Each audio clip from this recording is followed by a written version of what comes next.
There we go. Okay, good morning, everyone. Officially, welcome to Monday. Have a nice long weekend. So? What'd you do? Nothing. Nothing? Basically nothing. Just like Blank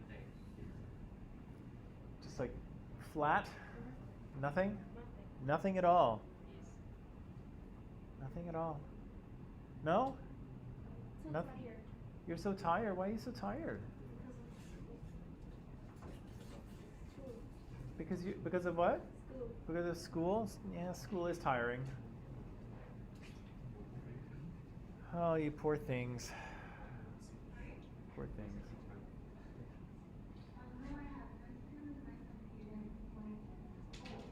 Okay. Let's jump in here. So, oh yeah. I'm going to close that. That's really loud.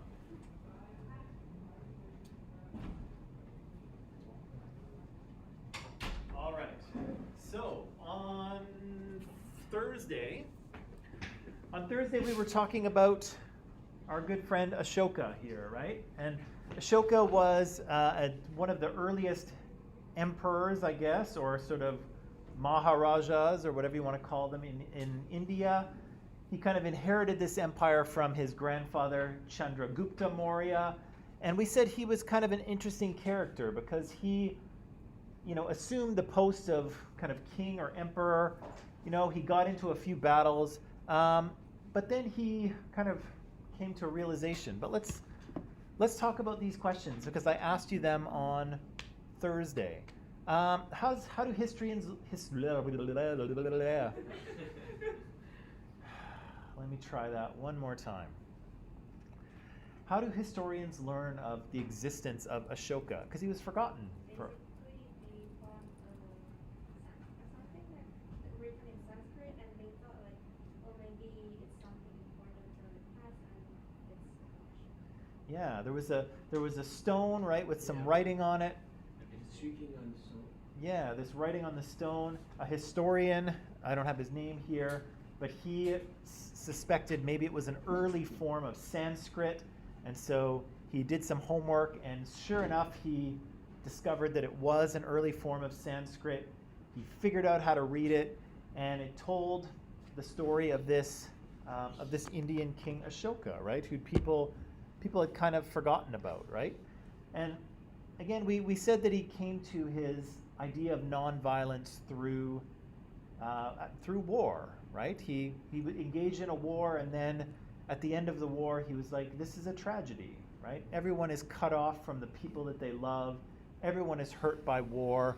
So he decides to rule his people through nonviolence, right? So he kind of roams the countryside. He goes to the place where the Buddha became enlightened, right? The place under the Bodhi tree where the Buddha sat and came to his realization about the nature of human life and human suffering, gets some ideas of his own, and then kind of builds an empire based on this very thing, right? Based on nonviolence and treating people with goodness, right? Ethics, morality, right? Why did he say it was so important to be kind to animals? reflects your personality and character. The way you treat animals, it's the same thing as how you treat animals. Yeah, the way you... Against the humans, they don't have the power like humans, and because we are stronger than them, we have to respect to their lives and take care of them, Yeah. not hurt them, and anything else that we can do anything that we can benefit them and stop doing to hurt them. Yeah, they are. Yeah, they're to some degree they're powerless, right? Unless it's like an elephant or something. But yeah, they're powerless, right? And so the way that you treat people who have no power, or the way that you treat animals, says a lot about who you are as a person, right? And if you're cruel to animals, then you'll be cruel to humans as well, right? And so Ashoka says, yeah, if you want people to be kind to each other, you have to start with animals, right? And so he creates a series of laws, right, about the treatment of animals, which is probably the first for the ancient world. So all of you pet lovers out there, or people who are into animal rights, Ashoka is kind of this is probably the first time ever that somebody has passed laws that specifically protect animals, right? And simply for their own right, right? They're not protected so that the king can hunt them or something like that. They're protected just because they're beings and they deserve to be treated well, right? And so this one might be a tricky one, but what's the key idea in the Edicts of Ashoka? So Ashoka, well, here, I've got a picture. So there's the writing, right? That's he sat between the Bodhi tree. Yeah, these Edicts of Ashoka, they're all over the Indian subcontinent. And some of them look different, but here's a picture of one of them, right? So it's this giant pillar with the things that Ashoka said inscribed in it, right? How people what are the rules of this empire? How people should behave, how they should interact with other people. And what's kind of the main idea of these edicts? What's the point of these big pillars?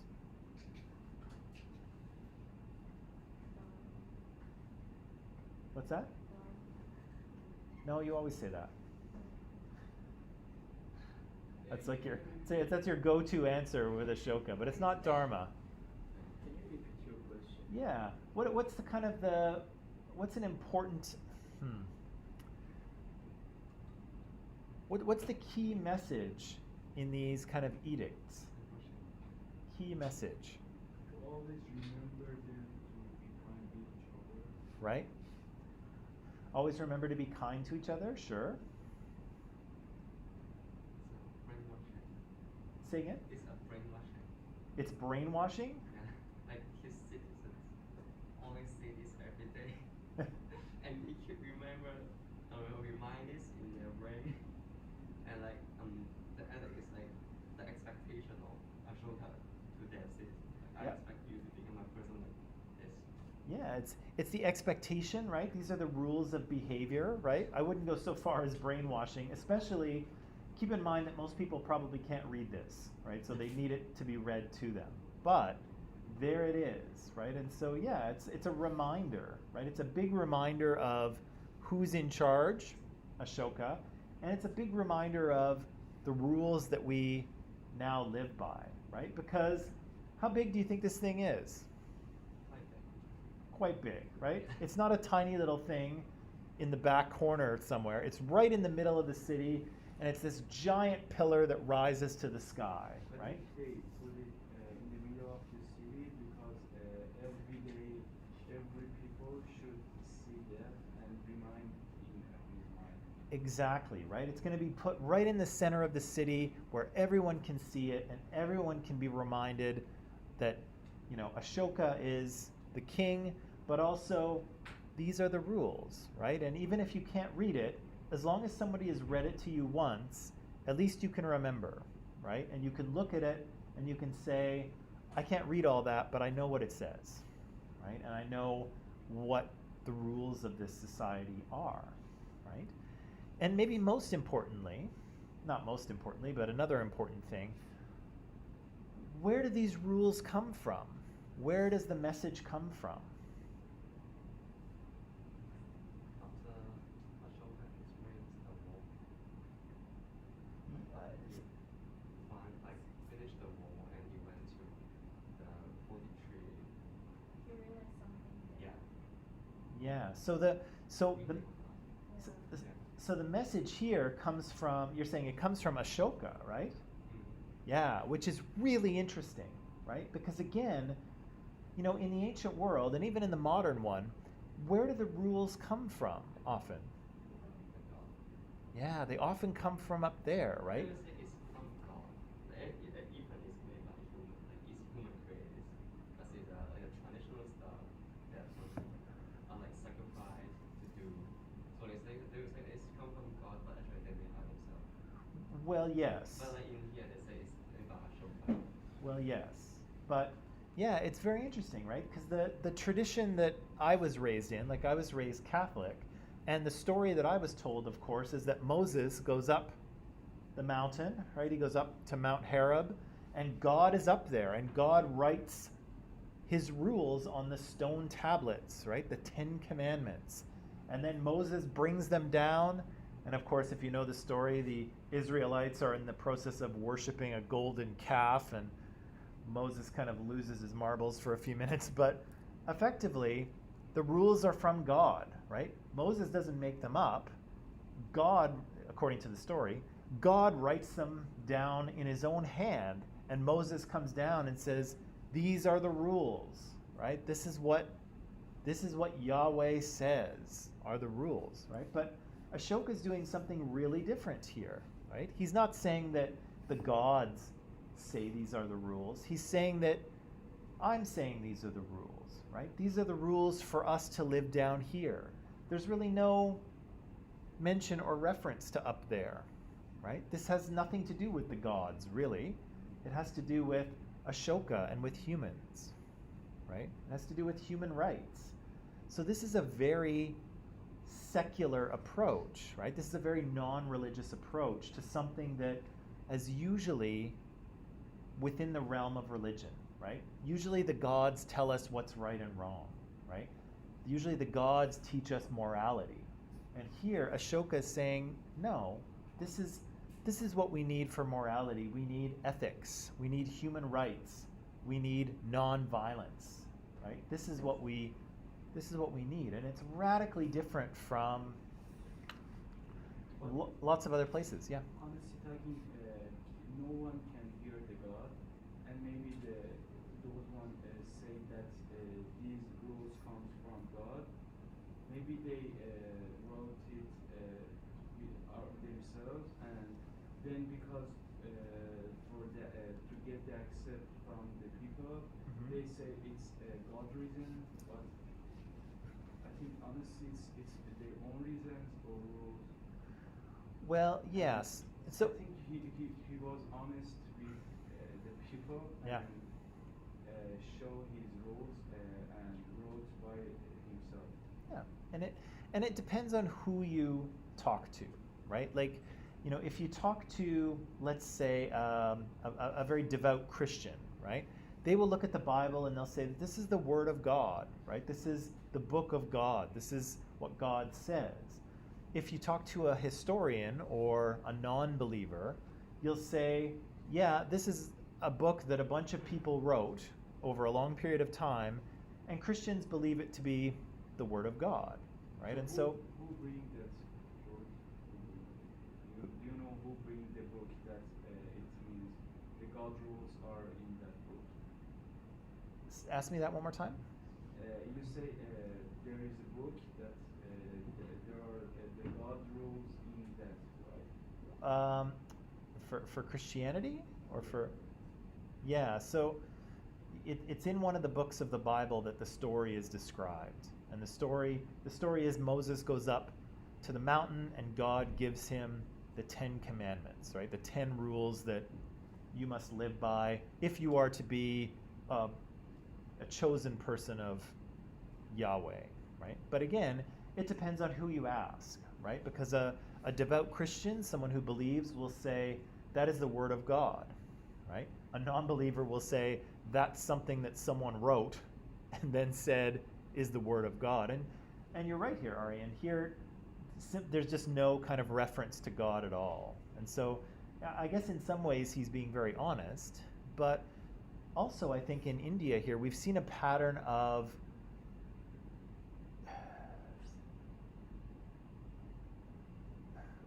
something that you might call Trans-Theism. That's a new one, right? So if something is monotheistic, you have one God. Polytheistic, more gods. If it's atheistic, there are no gods. But here, this is almost like something that is trans-theistic, okay? So something that's trans-theistic is something that is beyond the gods, right? So there's kind of a sense in Hindu and Indian kind of religion and thought that the universe kind of operates in certain ways, but it's actually like even beyond the power of gods, right?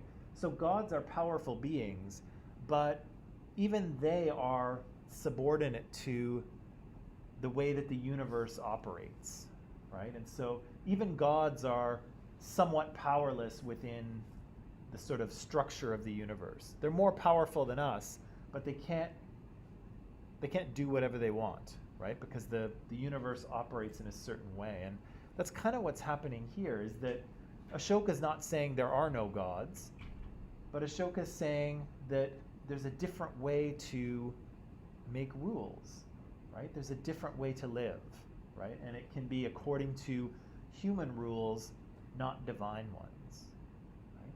And the narrator even mentions, which is kind of interesting, is that, you know, this is the flag of India today, and there we see the wheel of Ashoka, right? The wheel, a symbol of Ashoka's laws and approach that have been incorporated into the Indian flag today, right? Which is pretty interesting, right? This guy living 2,500 years ago is referenced here in their state flag, right? So he's still kind of, his memory is still alive, right? And his, you know, his approach to governing is maybe something that inspired people in India at the time when they gained their independence.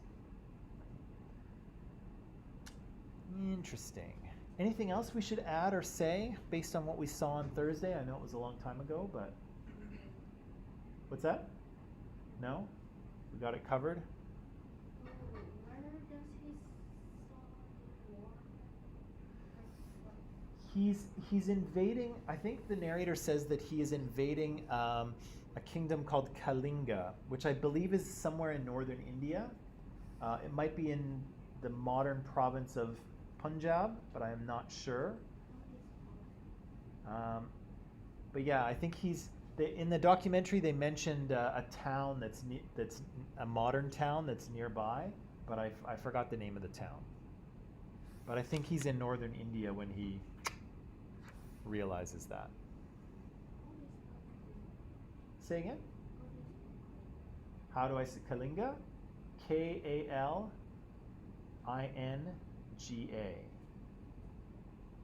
Yeah.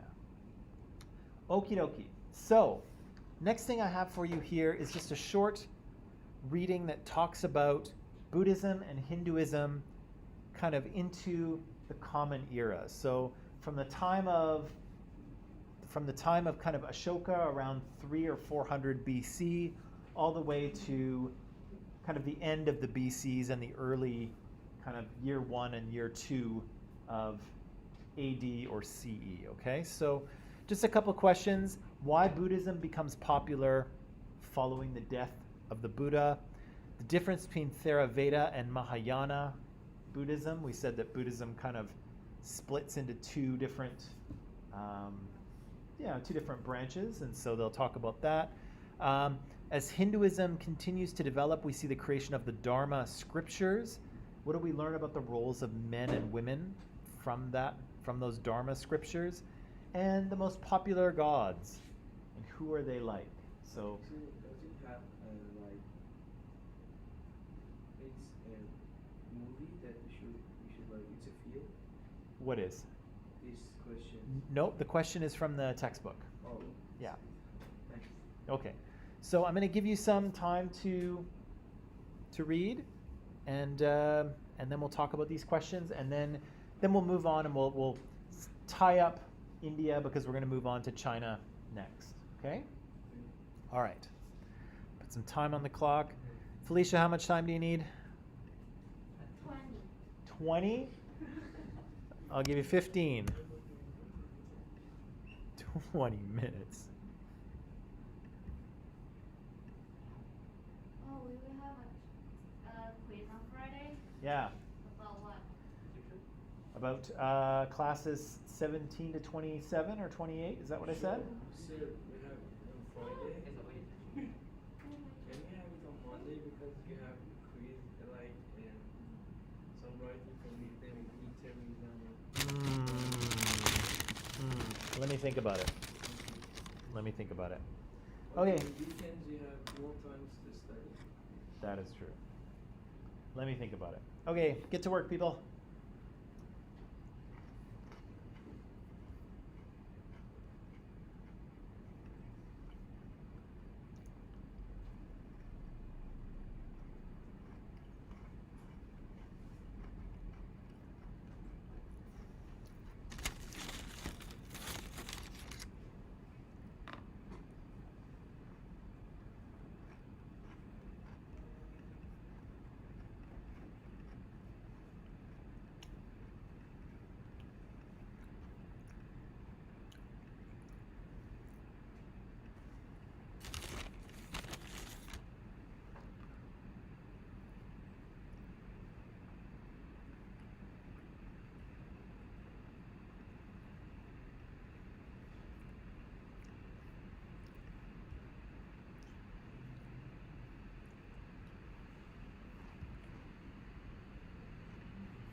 I believe so. Yep. Yep.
What's that?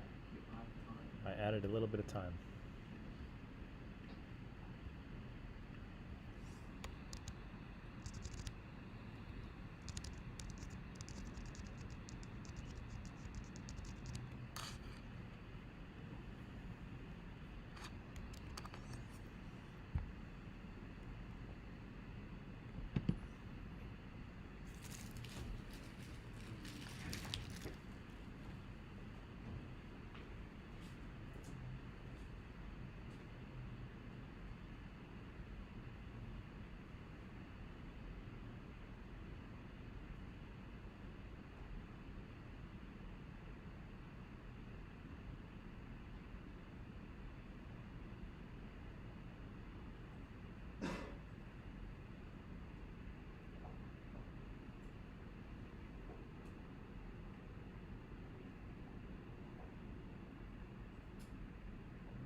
Say again?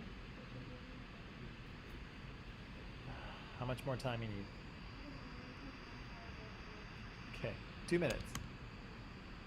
2 minutes.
Okay, good people.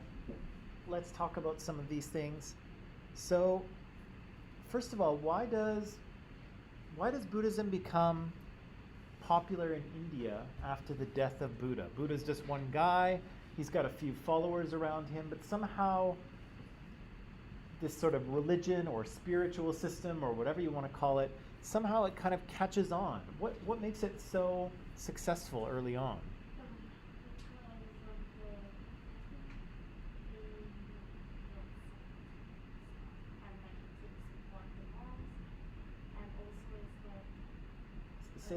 Say that first one again, sorry? The construction of what? We have many supporters such as Ashoka and Kanishka, Yeah. and the women were supporting them too. And they believe to the good karma for the new birth and for the new birth. Yeah. They rule and their supporters help them to become popular.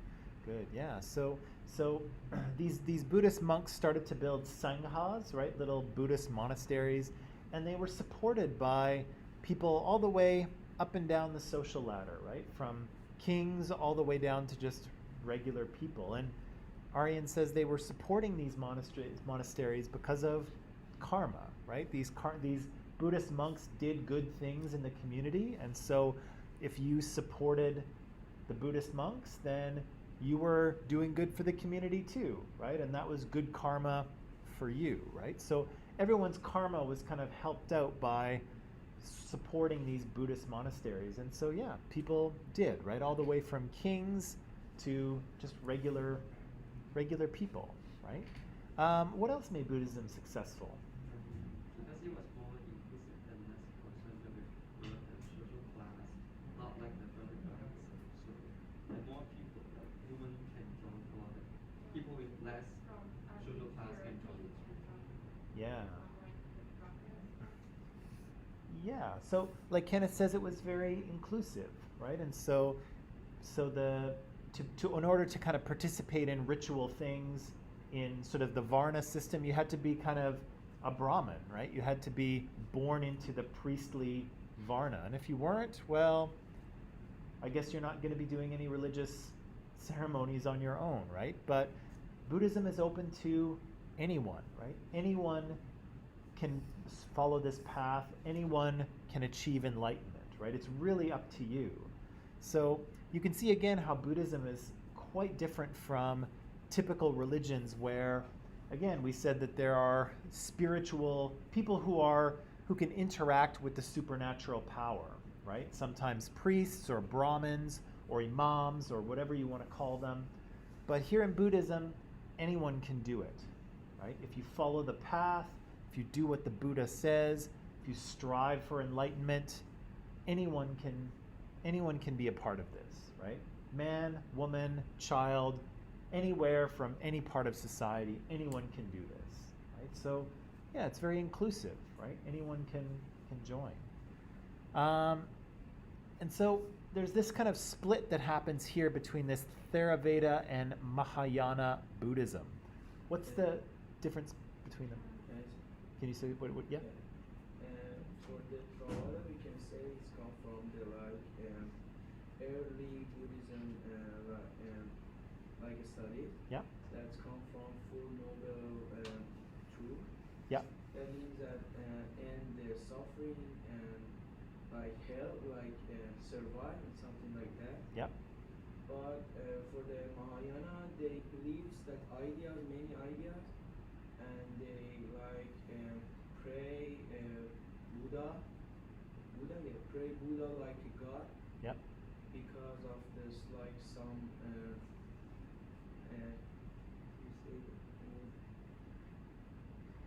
While you read that, I'm some person that's like prayer. Yep. Because of that, they pray Buddha like a god. Yeah. And they like Mahayanas and like Theravada believe that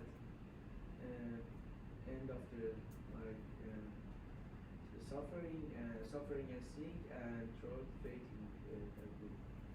Yeah. So, yeah, the Theravada form of Buddhism is a little bit closer to the sort of basic teachings of the Buddha that were originally around, and Mahayana kind of is a form of Buddhism that kind of continues to evolve, right?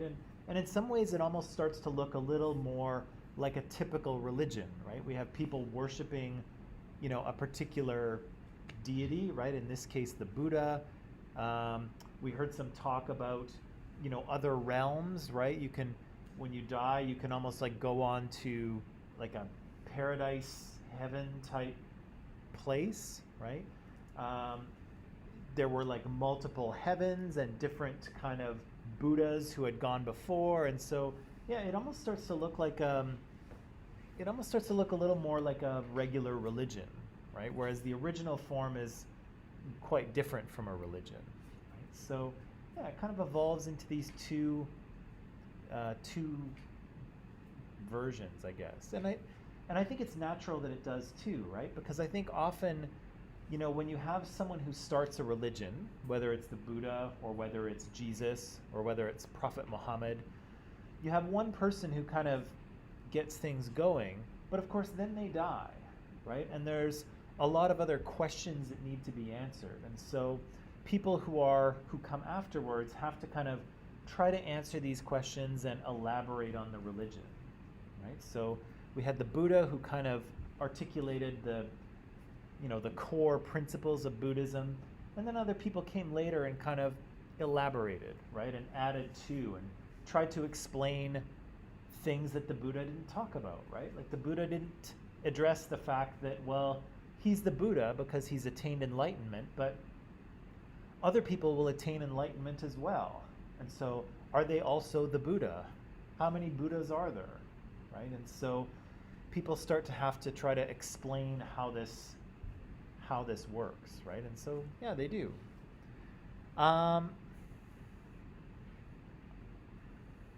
As Hinduism continues to develop, we see the creation of the Dharma scriptures. What do we learn about the roles of men and women here? Yeah. Oh, I'm gonna go to Arya first, and then I'll come over to Felicia. Okay, Arya, go. If she wants, she can say it. It's okay. And as first, the harama means that like duty or a good belief with other people. Okay. And then about the rules of the man and the women. For example, for the man, they should pass in 4 stages of the living. Okay. First, student, householder, and hermits, and like renunciant, something Okay. like that. Yep. It means that at first they should like study and then like take care of their family. Okay. They should study and find a job. They take care of family and something like that is going. Okay. For the women, they should like. Hang on, I'm gonna press pause on you for a sec. Pause. Okay. So, all right. So, Arya has told us that there are these Dharma scriptures which describe a person's duty, right? What is their duty? What is their role in society? What should they do? And we hear a little bit about men passing through these 4 stages where they are a student, right? They learn their craft, whatever it is, probably whatever their father does. They learn how to do that too. They become a householder, right? The head of a family, a husband and a father. They move on to the renunciant, where they kind of, or no, the hermit, sorry, where they kind of move off to the edge of, they kind of get out of the way, if you will, for the next generation to come forward. And then they're a renunciant, right? They give up everything they own. They wander around in search of kind of spiritual enlightenment, or, you know, a uniting of their, you know, freeing their Atman, or whatever we said that they were doing. Sorry, so I just lost my train of thought. So, and that's what, if you remember from the film, that's what Chandragupta Maurya did, right? He was the king of this empire, right? He was the great king, and then he gave it all up, right? And he wandered the countryside as a renunciant, right? Looking for, you know, spiritual peace, right? And eventually he dies in a cave, right? So even Chandragupta Maurya was kind of following a kind of a version of this, even though the Dharma scriptures come a little bit later. So Felicia, what did you want to add to that?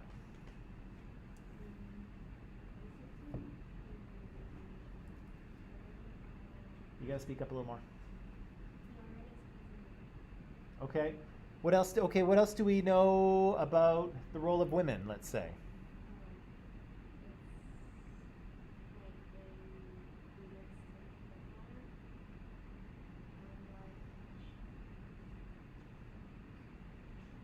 Faithful service to her husband as an adult. Also women in that era used to do young marriage. Yep. And also they tend to be seen as subordinate. Yeah. Yeah. We see women in a very kind of subordinate role here, right? So this is a patriarchal society, right? Patris means father, archon is ruler, so patris archon, patriarchy, right? So this is a society where men have most of the power. Women are kind of helpers of their father. Then when they get married, they're helpers of their husband, right? Sure.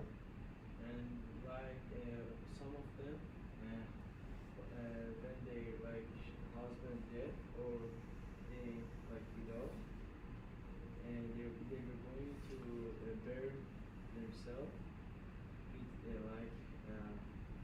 it's like our husband. Yeah. If I'm not mistaken, it's like that. And I think they can earn some like money. You know what am I say? It's if somebody like inheritable, something like that, they can get some inheritable because they live with each other. Inheritance, you mean? Means, if I explain, means that when his wife Yeah. has a land, Yeah. after he dead, or when he alive, she can she have like some percent of the land that his wife has. Like now, the women and the men are like 50-50. Okay. All right. I can explain it for you, but I need that. Yeah, that's okay. That's okay. Let me see. Let me see. Yeah. So there's this traditional practice of even some women throwing themselves on their funeral pyre of their husband, right? So the man dies, his body is cremated, right? It is burned until it's ash, and then there's this practice of some women throwing themselves onto the fire and burning with the husband, right? Which sounds quite awful. But it also shows you how tightly women's identities are connected to men's. What's that? Well, loyal or just simply required to do so, right? But yeah, it shows you how closely women's identities are connected to men, right? Once the man dies, seemingly the woman has no other function, right? So she may as well throw herself on the fire, right? Which is kind of a little... Sorry? Is it going to hurt? What do you think? Yeah. I think you could bet good money that it hurts quite a bit. Quite a bit. There's kind of three popular gods that they talk about. Who are they? Vishnu? Vishnu And Shiva? And? Krishna? No?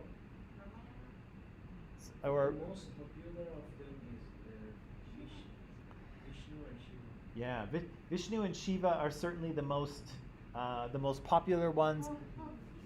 Oh, and Brahma, right? So what's Brahma's function? What's Brahma's function? The creator. The creator of the universe, right? So the force that has brought everything into creation, everything into existence is Brahma. What maintains this creation?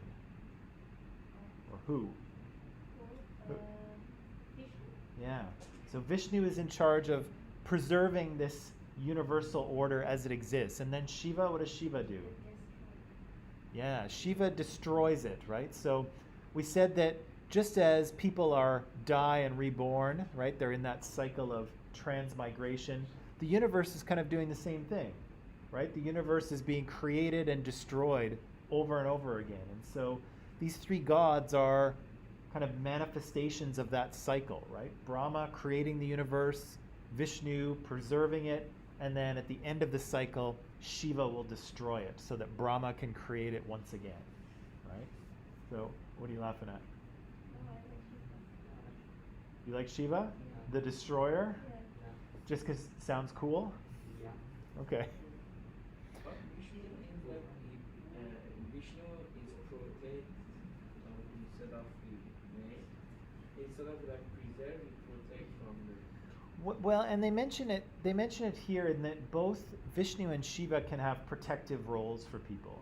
So even though, the destroyer sounds like a badass nickname to have, and it is, Shiva's not bad, right? Because it's simply part of this eternal cycle, right? And so the universe must be created so that it is preserved, and it must be preserved so that it can be destroyed, and it needs to be destroyed so it can be recreated again, right? So none of these gods are necessarily, the good guy or the bad guy. They are all, they're manifestations of a cycle that continues and must be done, right? So yeah, Vishnu is a protector god of people, but so is Shiva, right? And Shiva's not a bad dude, although he does have the best nickname of the three of them. But yeah, they're all kind of manifestations of a cycle that just takes place over and over again, right? The creation and destruction of the universe just continues throughout time, right? And these three gods are just responsible for ensuring that that happens. Can I ask a question? Yeah. What is your religion? My religion? Yeah. I don't really have one. So I was raised as Roman Catholic, but I wouldn't say that I'm a religious person now. And like in like Buddhism or some religions like Catholic and do you know that have like a doomsday or like the last day of the world? Oh, Did you believe that or not? well, I don't know that Buddhists believe that. because I think they believe that the universe is eternal. What about Catholics? Yes, because they believe rebirth, and because of that, I think. Yeah, so the last book, for the Christians, the last book of the Bible is Revelation, right, where it talks about what the end of the world is and all of these horrible things happen, and God or Jesus returns, and the final judgment takes all the good people to heaven, sends all the bad people to hell, destroys the earth, and then that's kind of it.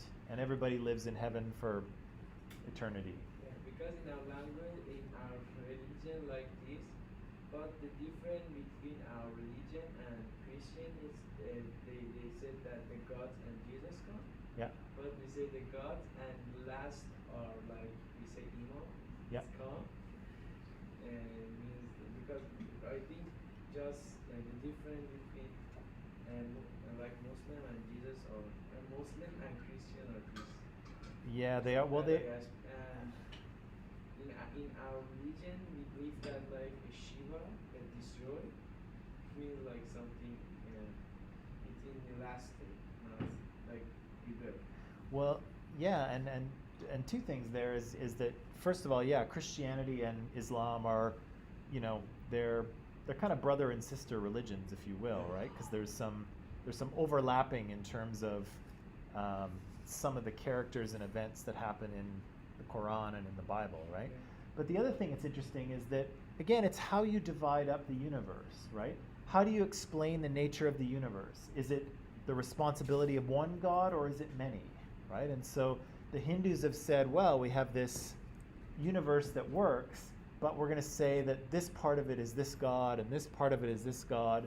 But for monotheistic religions, of course, it's all of it, right? So, in the case of Christianity or maybe in Islam, at the end, well, it's not a cycle, right? For one thing, monotheistic religions don't have the universe as a cycle. It's a linear thing that has an end, right? And so instead of multiple gods, one God shows up at the end and What do you think? cleans house.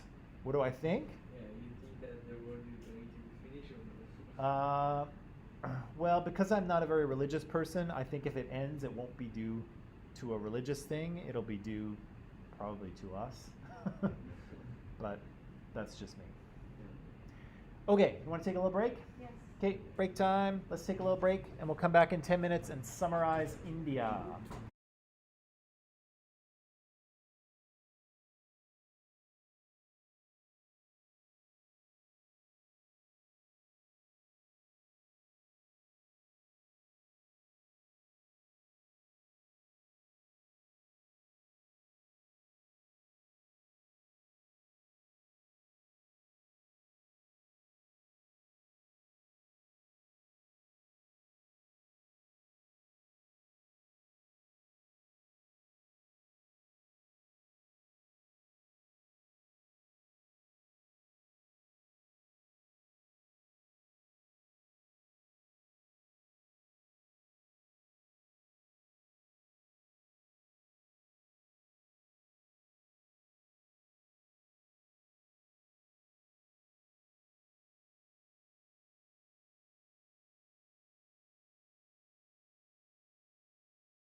So, whoops, we don't need the little timer.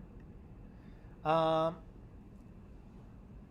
right, so let's try and tie up India here, okay? So we've just read this section of the textbook, and you've told me that, again, Buddhism became popular after the death of Buddha, in part because it was sort of good karma for people to support these Buddhist sanghas or monasteries, but also that Buddhism was an inclusive religion, right? It was one that anyone could kind of join and practice, unlike the sort of Vedic Brahmanism that was around at the time, right?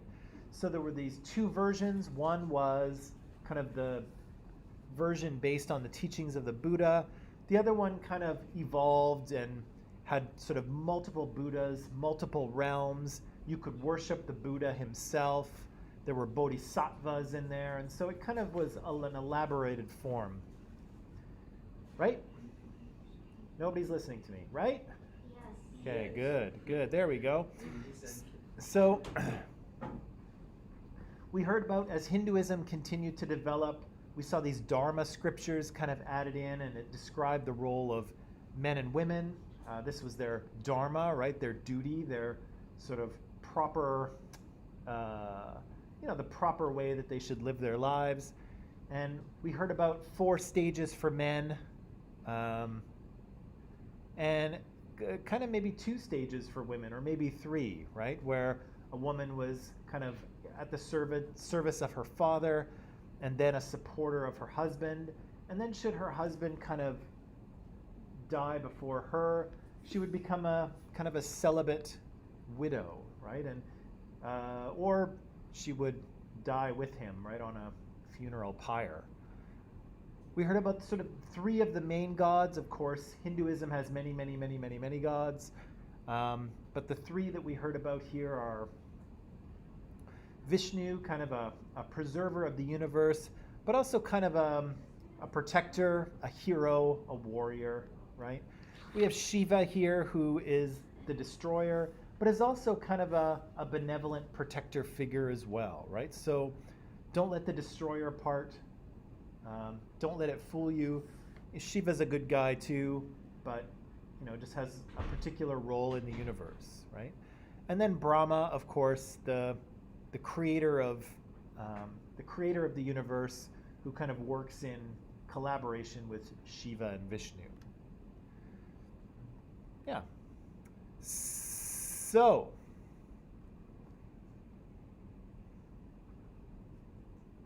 let me just see what my next slide is. Okay. So during this period of history, we've kind of taken it all the way from the Indus River Valley to the sort of Vedic Age with those Indo-Aryans showing up, all the way into basically the turn of the millennium, right, where sort of BC becomes AD. And so, again, remember we started out with this kind of sacrificial religion of the Brahmins. We had in the Upanishads people who were looking at the nature of the universe and the nature of the soul. We heard about the Varna system, which was brought by the Indo-Aryans, but was kind of elaborated into a caste system later on. We saw notions of kind of order and duty in the Dharma scriptures and in people's dharma, right? And again, Felicia knows that Ashoka used that dharma in his own way, right? His duty was to rule in a certain way, right? That was Ashoka's dharma, right? And then we also see a devotion to supreme deities, right? So to Vishnu or to Shiva or to Brahma, right? So, right.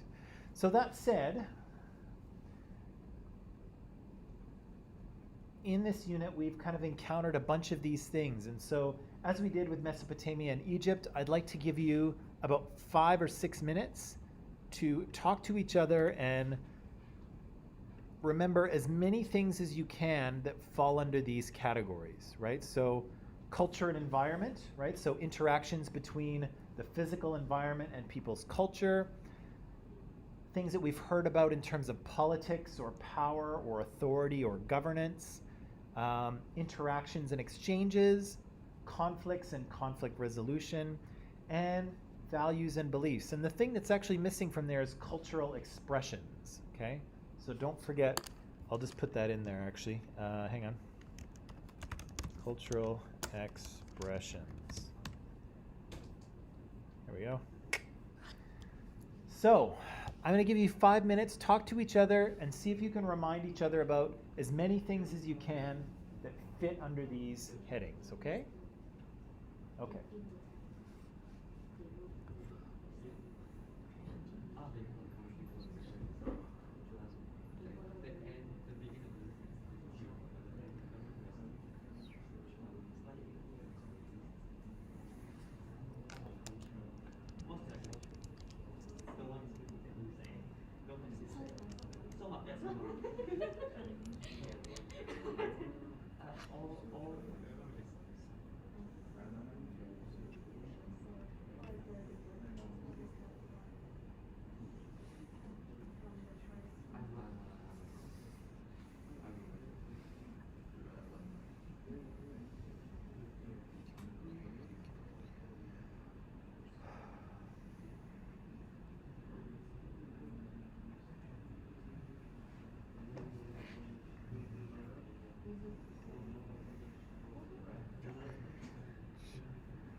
Everything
Okay, people, let me hear what you got. So, what have we talked about in terms of culture, interaction with environment? There is some discovery that the one who lives in rural area in India contains a gene of M130. Whatever. Okay. M130. M130, yeah. Yeah, right? Okay. And also, they're the one who they also like use the ritual like for the birds. Oh yeah, good one. So, yeah, so two things there, right? One that we heard in the documentary that the Indians living in South India actually seem to have preserved some of the original DNA of maybe the first people to migrate there 70 or 80,000 years ago, right? They still carry this M130 gene that came out of Africa and is still found in populations there today, right? So there's this, as the narrator described it, this kind of unbroken thread of historical and or genetic continuity, right? And then you mentioned those early, those chants of those Brahmins, right? And the patterns, they're not in any known language, and the sort of vocal patterns are not like any language either. They're more like a bird song, right? So maybe they're so old that they go back to a time when we were patterning our languages on the sounds of other animals, which is incredibly old, right? Like we're not even sure when that is. Excellent. Those are both excellent. What else? Thank you. Yeah, you're welcome. The river. The river Climate it change moves to the east. forward, Right. following the path of the river because of the climate change. Right. We saw that climate change affected the monsoon in that part of the world, and it moved, the rivers started to move, right? So that was the Indus River civilization, right? Yeah. Yeah, so the Indus River civilization was probably abandoned because over time the rivers the water went somewhere else, right? The rivers that they were relying on for water and for sanitation and for watering their crops, those rivers went down and dried up, and the water kind of started to go somewhere else. So they had to leave their cities and leave their farms and move to new places, right? Yeah, so climate change had a big effect on not so much creating that civilization, but kind of ending it, right? And the Aryan came into India. Yep. And they see themselves as a civilized people. Yeah. As same as from their name, Aryan, which is noble, civilized. Yeah. Also, their first empire, Mauryan Empire. Okay. Does this have to do with environment? No. Okay. Other stuff that has to do with the environment. Their homes were next to each other. It means their walls were shared with each home. Sure. Yeah, they were shared with each other, and maybe some of them just have to build two walls to have a home, and they are all used to get their money from the river, Yep. the small river. Yep. And lost their culture. They drink kind of tea Yeah. every evening Yep. to keep themselves high. Okay. So, I'm going to press pause on you for a second there. So, hang on. So we have the Indus River Valley civilization really depending on the river, right? This natural thing for their crops and for their own life, right? So the dependence on the river. The bricks, right? They built their buildings out of bricks, and most of those I think were probably mud bricks, which is part of the natural environment. And there was also the drinking of that tea. What was it called? Soma, right? And Yeah, you get a little bit of a buzz from the soma, right? And so, yeah, the people were using this natural plant, but of course they knew they knew the effect that it had, right? They knew that if you boiled it in tea and drank it, that you would get a little bit of a buzz. Yeah. What's that?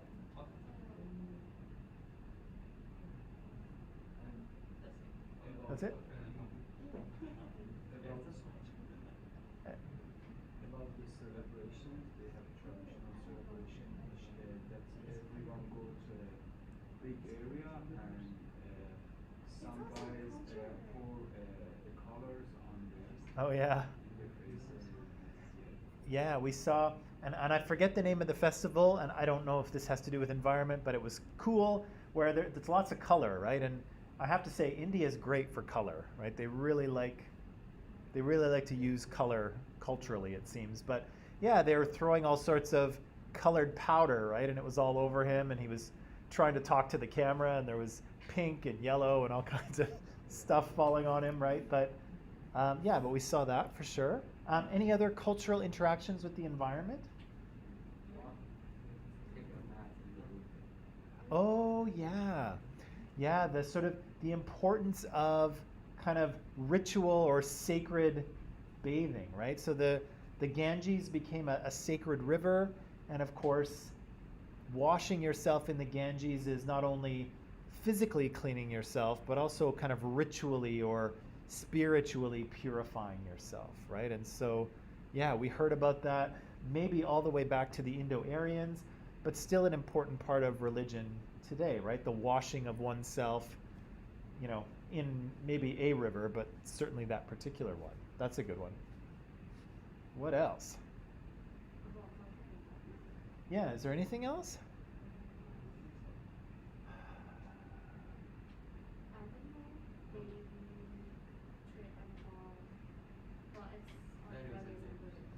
I guess they domesticated animals, right? So we know they certainly had sheep and chickens and oxen and elephants and things like that. We know they domesticated those animals and used them. Horses, right? Indo-Aryans brought horses with them. They have some religion classes in their school that teacher shows them how to pray for the God. Yeah. Probably not an environmental thing, but we did. We can use it as a values or beliefs. Yeah. Yeah, we saw the passing on of Brahmanism from one generation to the next, right? We saw that Brahmin priest teaching, or at least maybe quizzing his student on some of the chants, right? And the kid was saying it, and of course the Brahmin priest was making sure he was doing it correctly, right? Let's talk about politics and power and governance. What do we see?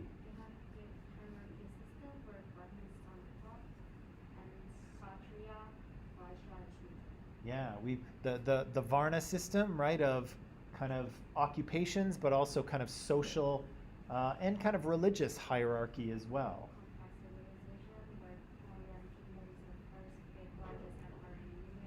Yeah, first empire in India, the Mauryan Empire. Chandragupta founds it. What else? They saw Brahmins as like the purest and like the one that kept emperor the temple and worship. Yeah, the Brahmin Varna are sort of the most pure, right? And that group of people winds up being the religious practitioners, right? The priests. What else do we see?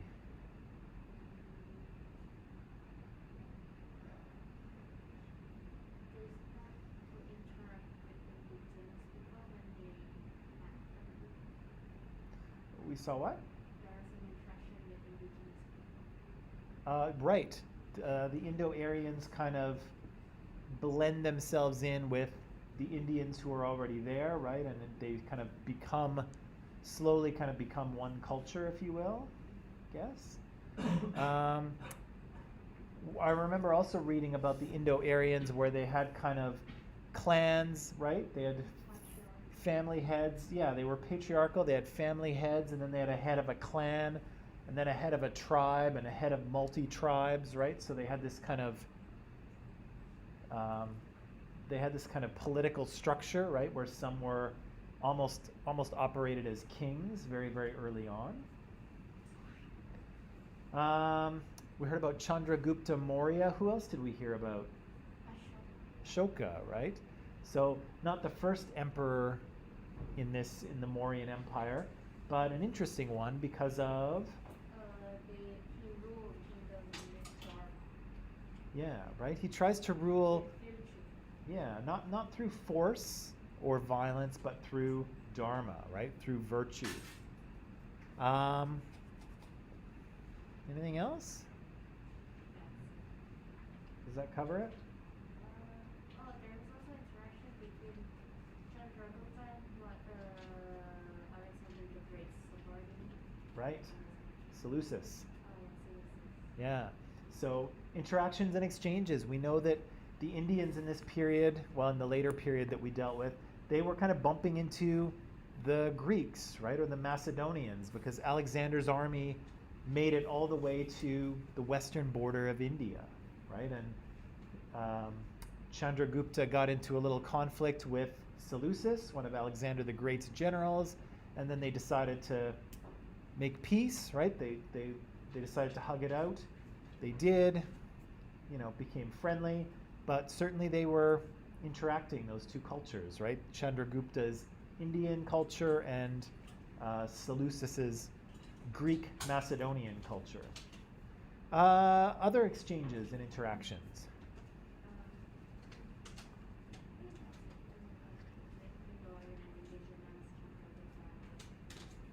Say again?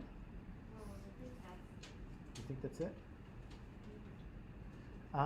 We could probably say during this period that India was in contact with other great civilizations around the world, and there was probably a lot of trading going on, right? That city we saw in Turkmenistan, where that Russian archaeologist was digging, that was probably a halfway point between the civilizations in the east, or in the west, sorry, with civilizations in the east. So there was probably people moving between those two areas, right? Trading. And I think they mentioned that Ashoka, once Ashoka became emperor, he sent out emissaries to other great civilizations and said, hey, guess what we're doing over here in India? We're ruling by dharma, right? We're ruling by virtue and ethics and morality and human rights. Maybe you should do that too, right? It seems like he was ignored, but he still sent people out anyway. Okay, so that's about all the time we have. We'll come back tomorrow. We'll talk about these last two things, and then we will move on to China. Okay? Okay, you are out the door. All right, so that's all for today. Pack it up, and I'll see you tomorrow, okay? All right.